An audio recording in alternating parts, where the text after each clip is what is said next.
పవన్ కళ్యాణ్ గారు సీఎం ఎప్పుడు అవుతాడు? పవన్ కళ్యాణ్ గారు సీఎం ఎలా అవుతారమ్మా? చంద్రబాబు నాయుడు గారు ఉన్నారు కదా, ఆయన డిప్యూటీ సీఎంఏ చాలు. ఆ పోస్టులో కరెక్ట్గా చేసుకుంటే సరిపోద్ది ఆయనకి. తర్వాత ఆ పోస్టుల్లోనే నాగబాబు గారిని మినిస్టర్గా చేశారు.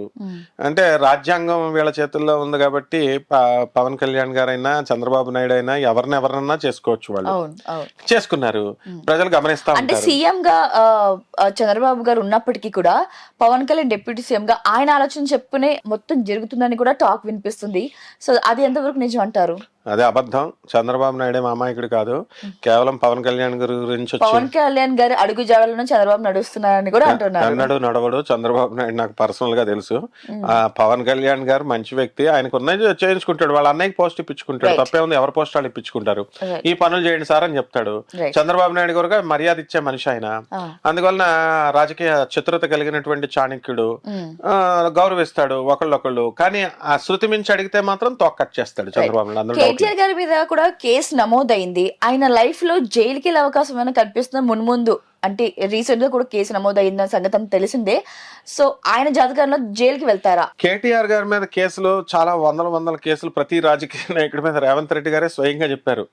నా మీద బోల్డన్ని కేసులు ఉన్నాయి, ఈ కేసులు లా వేరు ఇది వేరు, కేసులు సీఎం అవ్వడం ఇవన్నీ అయిపోతాం ఆటోమేటిక్ గా, దానికి ఒక పద్ధతి ఉంటుందని. ఎప్పుడు వెయిట్ చేస్తున్నాడు కేటీఆర్, నన్ను ఎప్పుడు అరెస్ట్ చేస్తారా అని వెయిట్ చేస్తున్నాడు. వెయిట్ చేస్తే సానుభూతి వస్తుందని.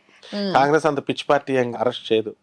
కాబట్టి తారక రామారావు, ఆయన పేరు కూడా తారక రామారావే, మే 30 లోపల కేసు అవ్వాలా, అయ్యింది. ఆ దాటిన తర్వాత భాగ్యంలోకి వచ్చేస్తున్నాడు గురుడు. కాబట్టి ఏం ఉండవు, అరెస్ట్లో ఏం ఉండవు. కాబట్టి ఇబ్బంది మాత్రం ఉంటుంది. వాళ్ళంతా ఫ్రెండ్స్, మళ్ళీ మామూలుగా మాట్లాడుకుంటూ ఉంటారు. కాబట్టి కేటీఆర్ గారి దాంట్లో జైలు యోగం లేదు. 2027లో జమిలీ ఎన్నికలు వస్తాయని అందరు అంటున్నారు. అది ఎంతవరకు నిజమంటారు? ఫాల్స్ ఎలిగేషన్స్, అవన్నీ అబద్ధాలు. ఏంటంటే వస్తాయని ఊహాగానాలు అనమాట. అవి రావాలంటే ఇప్పుడు ఆయన పెట్టినట్టుగా ఇంకా కొన్ని సంవత్సరాలు పడుతుంది, ఒక డికేడ్ పడుతుంది. 10,000 సంవత్సరాలు పెట్టమని దమ్ముంటే చూద్దాం, బెటర్. కాబట్టి అవన్నీ ఊహాగానాలు మాత్రమే. కేసీఆర్ గారి పొలిటికల్ కెరియర్ లో మళ్ళీ సీఎం అవుతాడా? ఎందుకు అవడానికి అవకాశాలు ఉంటాయి. ఆయన ఇప్పుడు డబుల్ బెడ్రూమ్ ఇల్లులు ఇచ్చినప్పుడు ఆ కేసీఆర్ నగరే మేము పెట్టుకుంటాం అంటున్నారు. ఎక్కడ తెల్లాపూర్ దాటిన తర్వాత కొల్లూరుకు 2 కిలోమీటర్ల యువతల మన ఇల్లులన్నీ ఇచ్చారు ఆయన, రూపాయి తీసుకోకుండా. సో ఆయన వర్గం ఆయనకు ఉంటుంది. సిటీలో ఉన్న ప్రజలంతా మరి కేసీఆర్ గారికి ఎందుకు వేశారు? ఆయన వర్గం ఆయనకు ఉంటుంది. సో రేవంత్ రెడ్డి గారిని ఇప్పుడు బస్సులు ఫ్రీ, లేడీస్ చూడు మంచి చేశాడు పాప. ఆయన ఫ్రీగా పెట్టాడు. ఫ్రీగా పెడితే ఆడవాళ్ళు ఎక్కేసి ఆయన దీనివల్ల చంపేస్తున్నాడు అని మగవాళ్ళు తిట్టుకుంటున్నారు. ఆడవాళ్ళు వినియోగించుకుంటూ కూడా ఓసి ఇది ఒకటేనా చేస్తున్నాడు అంటున్నారు. ఎలక్ట్రిసిటీ ఇస్తున్నాడు, గ్యాస్ ఇస్తున్నాడు, అన్ని ఇస్తున్నాడు పాపం. ఇచ్చినా సరే ఆయన పికప్ కావట్లా. అలాగే ఒక మనిషి కేసీఆర్ గారు అంత బాగా చేసినా సరే డౌన్ అయ్యాడు. ఆ డౌన్ అయిన పర్సన్ మళ్ళీ అప్పెక్కుతారు. ఇదంతా కామన్. కాబట్టి రేవంత్ రెడ్డి గారు చేసేటటువంటి ప్రతి పాలసీ కరెక్ట్. బిల్డర్స్ తోక కట్ చేశాడు, రియల్ ఎస్టేట్ వాళ్ళ తోక కట్ చేశాడు, మొత్తం అందరినీ పరిపాలన. అక్కడ ఉన్నది ఎవరు? సోనియా గాంధీ. మనకి ఇబ్బంది అయింది చెప్పేసి మేము దింపేస్తాం. ఏం చేస్తారు మీరు? గవర్నెన్స్ ఎప్పుడు స్ట్రిక్ట్గా ఉన్నప్పుడు అలాగే ఉంటుంది. కాబట్టి అవన్నీ కేర్ చేయడు ఆయన. నా రాటు దేరిపోయి వచ్చినటువంటి వ్యక్తి. వెనక సోనియా గాంధీ సపోర్ట్ ఉంది. సోనియా గాంధీకి ఇటాలియన్ ఆమె, మన బ్రెయిన్ కాదు. She's very principled woman. అలాగే మోడీ గారు కూడా దెబ్బకి దెబ్బ. అందువలన ఎట్టి పరిస్థితుల్లో కూడా భారతదేశం, తెలంగాణ ముందుకు వెళ్ళిపోతుంది. దీనికి కేసీఆర్ గారికి మళ్ళీ అవకాశాలు ఉన్నాయమ్మా. 2024లో జగన్ గారికి చాలా దరిద్రంగా ఉందనే చెప్పుకోవాలి. అసలు అన్ని విఫలాలే. అయితే 2025లో ఆయన గ్రాఫ్ ఎలా ఉండబోతుంది? ఈసారి ఏమైనా ఆయన పొలిటికల్ కెరియర్ లో విజయం సాధించగలుగుతారా? ఎలా ఉండబోతుంది? జగన్మోహన్ రెడ్డి పని అయిపోయింది. జగన్మోహన్ రెడ్డి గారికి దరిద్రం పట్టుకుంది. ఇవన్నీ నాన్ సెన్స్. ఇవన్నీ ఆయనకేం దరిద్రం పట్టుకోవాలా. ఇప్పుడు ఆయన చేయాల్సింది లాస్ట్ ఇయర్ మొన్న జగన్ గారు బర్త్డే రోజున ఒక హోర్డింగ్ చూశాను, బోర్డు పెట్టారు. గతంలో మేము మంచిగా చేసాం, పరిపాలన డెవలప్ చేసాం, భవిష్యత్తులో కూడా మేమే డెవలప్ చేస్తాం పెట్టారు. వాళ్ళ ధీమా వాళ్ళకు ఉంది. జగన్ గారు అభిమానులు జగన్ గారు పెట్టుకున్నారు, తిట్టుకునే వాళ్ళు తిట్టుకున్నారు. డెవలప్మెంట్ అనేటటువంటిది ప్రతి ముఖ్యమంత్రి చేస్తాడు.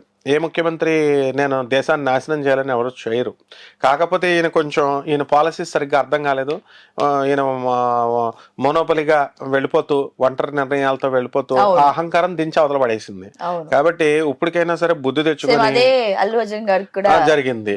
అంటే అహంకారం ఉండాలి, అందం ఉండాలి, అంతేగాని ప్రజలు మెచ్చుకోవాలా. అది ఎన్టీ రామారావు గారు, అక్కినేని నాగేశ్వరరావు గారు, వాళ్ళని చూడు సీనియర్స్ని, నాగార్జున్, వెంకటేష్, బాలకృష్ణ గారు, మన చిరంజీవి గారు, వీళ్ళల్లో రాయల్టీ కనబడుతుంది. అహంకారం లాగిపెట్టి అందరినీ కొడతాడు మన బాలయ్య బాబు. ఎవరన్నా తిట్టుకుంటారా? తిట్టుకోరు.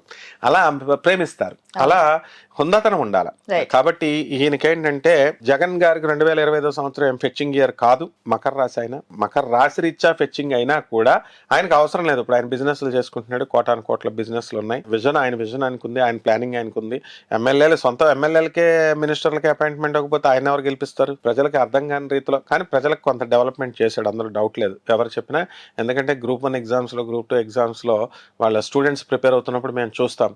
సో వాళ్ళు చెప్పిన పాలసీ స్టూడెంట్సే స్వయంగా చెప్తున్నారు. జాబ్లు ఇవ్వడాలు ఇవన్నీ కాదు. ఏదో డెవలప్ చేద్దాం అనుకున్నాడు, అది కుదరలేదు. సో ఇప్పుడు అవసరం లేదు. మళ్ళీ ఎలక్షన్ ముందు 1 year ముందు జగన్ గారు దిగుతాడు. అప్పుడు ఉంటుంది అనమాట బాగుంది.